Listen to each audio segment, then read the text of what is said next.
नमस्कार, कार्यक्रम हेल्थमा म विष्णु बरालको स्वागत छ। पोखराको covid dedicated clinic Pokhara clinic care centre 94 रहेका छौँ र पोखरा क्लिनिक केयर सेन्टरले शरीरमा भएका सम्पूर्ण दुखाइ रोगको उपचार व्यवस्थापन र उपचार परामर्श गरिरहेको छ। आज हामी चर्चा गर्नेछौँ लामो समयसम्म रहने ढाड, कम्मर, घाँटी, ढुँडा तथा नसा सम्बन्धी दुखाइको रोगको उपचार आधुनिक उपचार पद्धति रेडियो फ्रिक्वेन्सी एब्लेसनको बारेमा चर्चा गर्नेछौँ र धेरै बिरामीहरूले लामो समयसम्म औषधि खाँदा पनि राहत नमिल्ने, शरीरमा बढाउने र बारम्बार दुखिरहने समस्या भोग्दै आइरहेका हुन्छन् र यो अवस्थामा चाहिँ रेडियो फ्रिक्वेन्सी एब्लेसन आरएफले कस्तो काम गर्छ, यसको प्रक्रिया कस्तो हुन्छ, यसले कस्तो कस्तो बिरामीलाई फाइदा पुग्छ र यसको जटिलता के हुन्छ कि हुँदैन भन्ने सन्दर्भमा आज हामी कुरा गर्नेछौँ र यसै सन्दर्भमा कुराकानी गर्नका लागि पोखरा क्लिनिक केयर सेन्टरका दुखाइ रोग विशेषज्ञ डाक्टर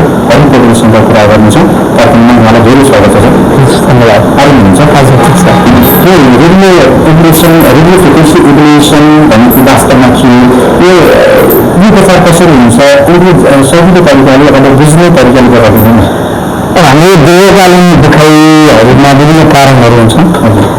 जस्तै अब नसा गर्ने दुखाइहरूको कारणहरू नै भयो होइन, जसमा तपाईँको नसाहरू झम्झम गर्ने, मुखको नसा झम्झम गर्ने, ट्राइजेमिया, गर्दनमा फेसेट जोइन्टहरू दुखेर थिएर हुने दुखाइ, ढाडमा नसाहरू च्यापेर हुने दुखाइ, ढाडमा डिस्कहरू बल्ज भएर हुने दुखाइ, त्यसै गरेर बुढाको हड्डीहरू खिल्ने दुखाइ, त्यस्तो विभिन्न किसिमको दीर्घकालीन दुखाइ, क्यान्सरको पिङको दुखाइहरू। त्यस्तोको लागि चाहिँ हामीले नसाहरूलाई चाहिँ एउटा विशेष किसिमको प्रविधिको प्रयोग गर्छौँ, जसमा चाहिँ एउटा मसिन हुन्छ, जसले चाहिँ करेन्टबाट चाहिँ रेडियो फ्रिक्वेन्सी वेभ जेनेरेट गर्छ र त्यसलाई हामीले विशेष एउटा सुईको माध्यमबाट चाहिँ त्यो एनर्जी चाहिँ तापमा परिणत हुन्छ होइन, त्यसले चाहिँ नसाहरूको कन्डक्सनलाई चाहिँ ब्लक गरिन्छ। यो मेकानिजमलाई चाहिँ हामीले रेडियो फ्रिक्वेन्सी भन्छौँ र यो रेडियो फ्रिक्वेन्सीबाट चाहिँ जुन नसालाई चाहिँ बन्द गरेर दुखाइलाई हामी रोक्छौँ, त्यसलाई चाहिँ हामी रेडियो फ्रिक्वेन्सी एब्लेसन भनेर भन्छौँ। सामान्य भाषामा बुझाउँदाखेरि चाहिँ रेडियो फ्रिक्वेन्सी एब्लेसन भनेको चाहिँ एउटा प्रविधि हो जुन चाहिँ तपाईँको दुखाइ रोगमा विभिन्न किसिमका दुखाइहरूमा चाहिँ प्रयोग हुने एउटा विशिष्ट किसिमको प्रविधि हो।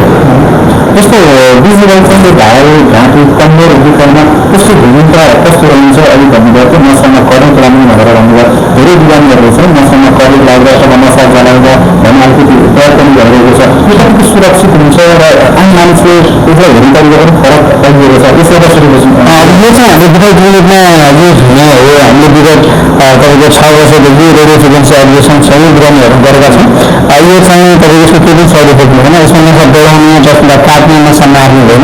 हामीले चाहिँ रेडियो फ्रिक्वेन्सी वेभको प्रयोग गरेर हिट प्रड्युस गरेर नसामा चाहिँ नसाको बिजुलीको तार जस्तै नसामा चाहिँ करेन्टको प्रवाह हुन्छ, त्यो करेन्टको प्रवाहलाई रोक्ने हो, जस्तो भइ हुँदैन। अब कस्तो खाले दुखाइमा यो गर्नु मिल्छ त, जस्तै गर्दनको फेसेट जोइन्टहरू खिएर दुखाइ भयो, घाँटीमा डिस्कले गर्दाखेरि घाँटीको डिस्कहरूले नसालाई च्यापिएर गर्दनमा नभएर ढाडमा, कम्मरमा डिस्कले गर्दा नसाहरू च्यापेर हुनसक्छ। गर्दनको जोइन्टहरू खिने, फेसेट जोइन्टहरू खिएको छ भने त्यसको दुखाइ लाग्ने नसालाई, त्यसै गरेर ढाडमा एउटा ठुलो जोइन्ट हुन्छ साइक्लोआइडियल जोइन्ट भन्ने एसआई जोइन्ट, त्यसको दुखाइमा घुँडा खिएर अन्तिम अवस्थामा पुग्छ र कुनै पनि उपाय छैन र अपरेसन गर्न मिल्ने अथवा अपरेसन गर्न नचाहने र अपरेसन गर्न नसक्ने बिरामीहरूलाई अरू कुनै उपाय हुँदैन, त्यसमा रेडियो फ्रिक्वेन्सी एब्लेसन गर्छौँ। त्यसै क्यान्सरको पेनको म्यानेजमेन्टको लागि पनि हामीले रेडियो फ्रिक्वेन्सी एब्लेसन गर्छौँ। त्यसमा विभिन्न किसिमको दुखाइ अर्को चाहिँ तपाईँको झनै खटुवाबाट हुने दुखाइ होइन र अनुहार झम्झमाउने रेडियो फ्रिक्वेन्सी एब्लेसनको हामीले ट्राइजेमियल लिभर ज्यान चाहिँ एकदम यसको एकदमै राम्रो वेभ सम्बन्धी रूपमा पनि रहेको छ। यसरी विभिन्न किसिमको दुखाइमा चाहिँ हामीले रेडियो फ्रिक्वेन्सी एब्लेसन पद्धतिले प्रयोग गर्न सक्छौँ। त्यस्तो अरू पनि भन्नुभयो ट्राइजेमियल लिभर एकदमै कुरा हुन्छ होइन, यो कुरा मानिसले चाहिँ औषधीले काम नगरेको अवस्था पनि हुन्छ।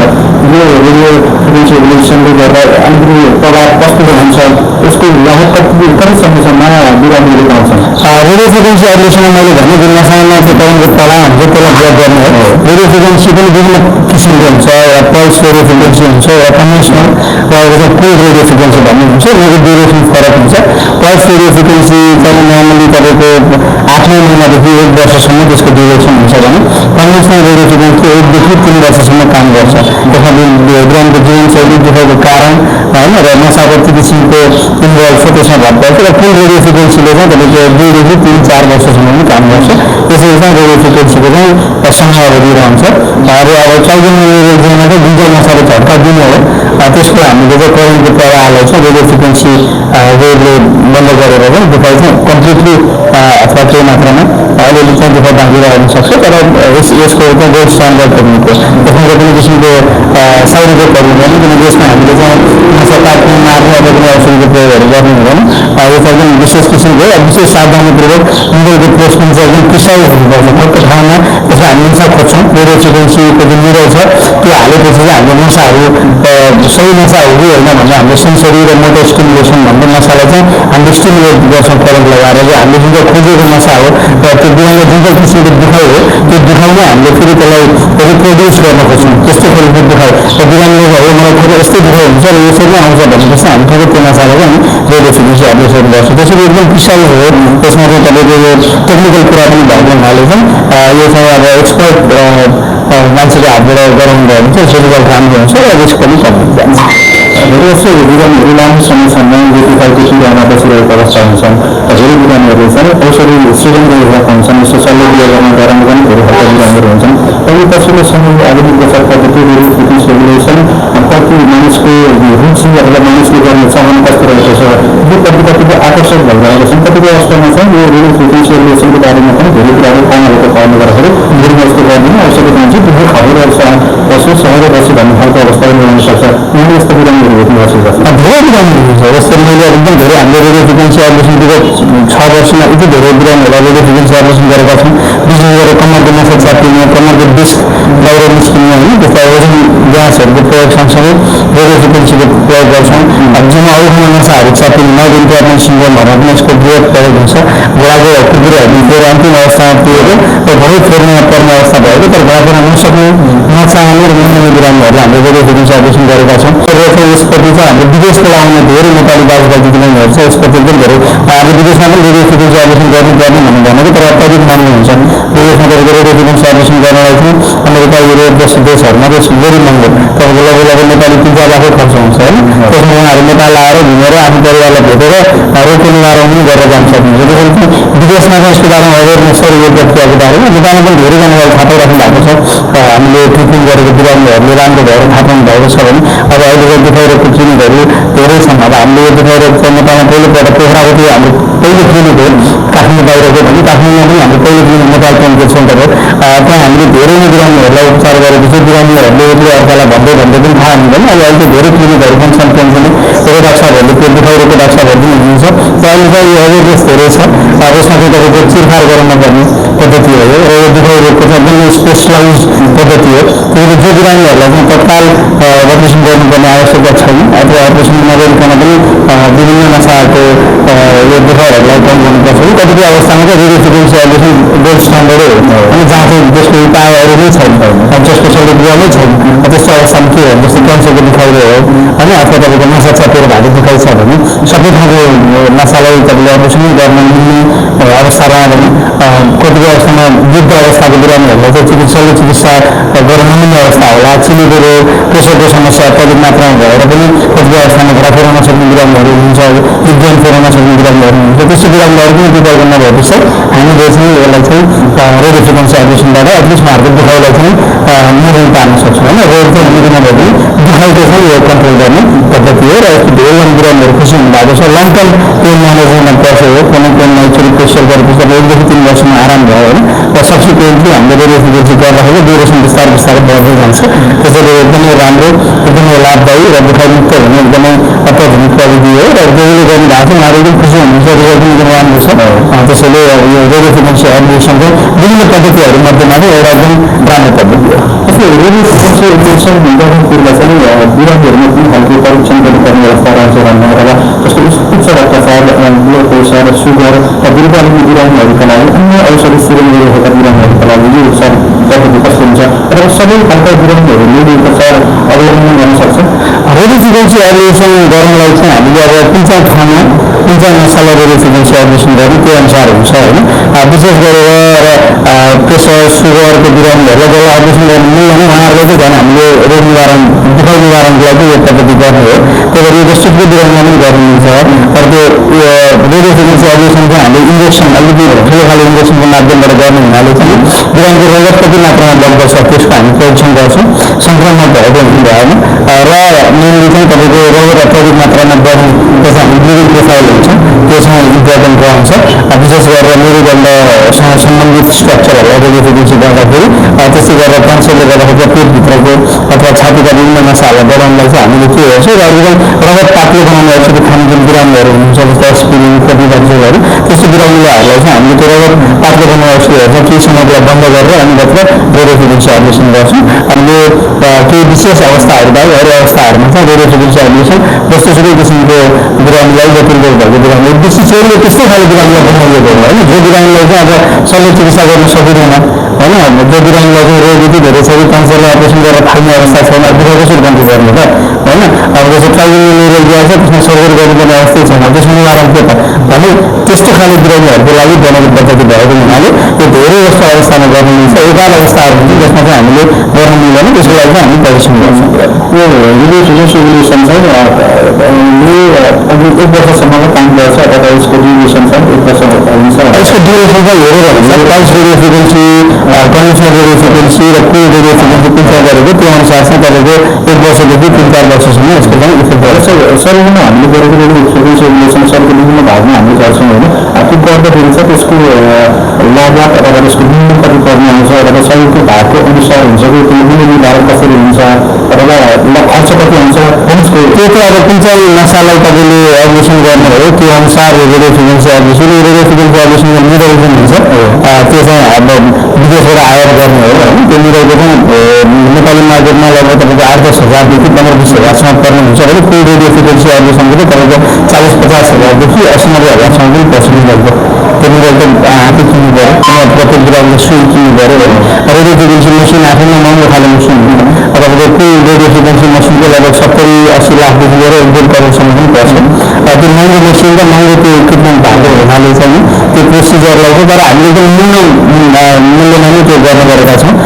महँगोको चार्ज जति हो त्यो अनुसार त्यसमा चाहिँ कुन चाहिँ ठाउँमा कतिवटा नसा कतिवटा इन्जेक्सनको प्रयोग गर्नुपर्ने त्यो अनुसारले तपाईँको रेडियो फ्रिक्वेन्सी एब्लेसन गर्दाखेरि लगभग 20-25 हजारदेखि 30-40-50 हजारसम्मको हाराहारीमा खर्च आउने गर्दछ। त्यस्तो महँगो प्रेसर छ। त्यो सुईको त सिरिज छ भने बिरामीहरूले आफै किन्नुपर्ने हुन्छ होइन। हजुर त्यो निरल किन्नु पऱ्यो। त्यसको उपचार गर्ने काममा चाहिँ कहिले काहीँ चाहिँ अब डिस्प्लेस भएर त्यो सिरिज भाँच्ने अथवा त्यस्तो केही भयो भने के हुन्छ त्यस्तो त्यस्तो हुनु नै हुँदैन। उच्च प्रविधि हो त्यसमा सेन्सरी मोटर स्टिमुलेसनहरू गरेर गरिन्छ होइन।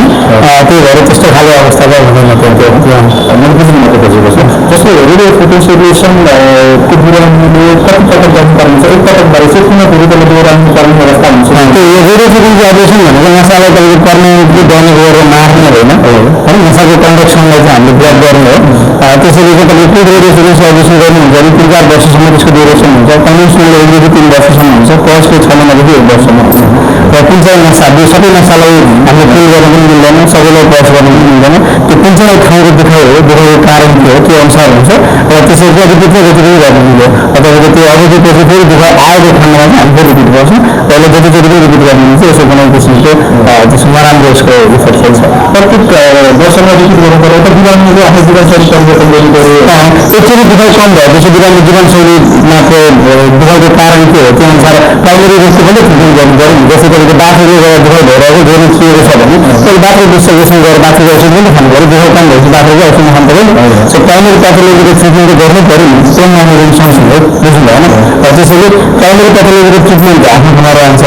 दुखाइको लागि राम्रो रेडियो फ्रिक्वेन्सी एब्लेसन गर्छौँ। तपाईँको प्राइमेरी प्याथोलोजी पनि औषधि उपचारले कन्ट्रोलमा आयो र दुखाइ पनि कन्ट्रोलमा आयो भने तपाईँको उच्च प्रेसर गरेपछि लामो समयसम्म आउनु सक्छ भनिसकेपछि दुखाइ फर्केर नआउनु पनि सक्छ होइन। त्यो विभिन्न कुराहरूमा हुन्छ नि दुःखको कारण अनुसार पनि भर पर्छ सबै दुःख एउटै हुँदैन सबै दुःखको कारण एउटै हुँदैन सबै दुःखको प्रकार एउटै हुँदैन दुःखको कारण दुःखको प्रकार दुःखको अवस्था र बिरामी धेरै सुझाव दीर्घकालीन दुःखको बिरामीहरू चाहिँ अझै पनि एकदमै दुखाइ भएर असह्य भएपछि होइन अब आफ्नो किने रोगहरू छ भने किएर अरू पनि उपायमा भइसकेपछि त्यो ठाउँहरूमा गएर उहाँहरूले सबै ठाउँबाट चाहिँ हार मानिसकेपछि बल्ल पेन आउने अवस्था छ जस्तै तपाईँले विदेशमा हेर्नु भयो भने हेर्नुभयो भने पेन मेडिसिन कहाँ दिइसकेको छ होइन वेस्ट बेङ्गलमा त पेन फिजिसियन पेन मेडिसिन भनेको त तपाईँको दुःखको कारण पत्ता लगाउनलाई नै यो मेडिसिनलाई चाहिँ युज हुन्छ अहिले हाम्रो देशमा पनि यसको अवस्था धेरै चेन्ज हुन्छ अहिले हरेक मेडिकल कलेजमा अहिले हरेक हस्पिटलहरूमा यो पेन क्लिनिकको स्टार्ट भएको छ हाम्रो धेरैजना रोगहरूको विषयको डाक्टरहरू सबै क्लिनिकमा अभाइलेबल हुनुहुन्छ जसले गर्दा बिस्तारै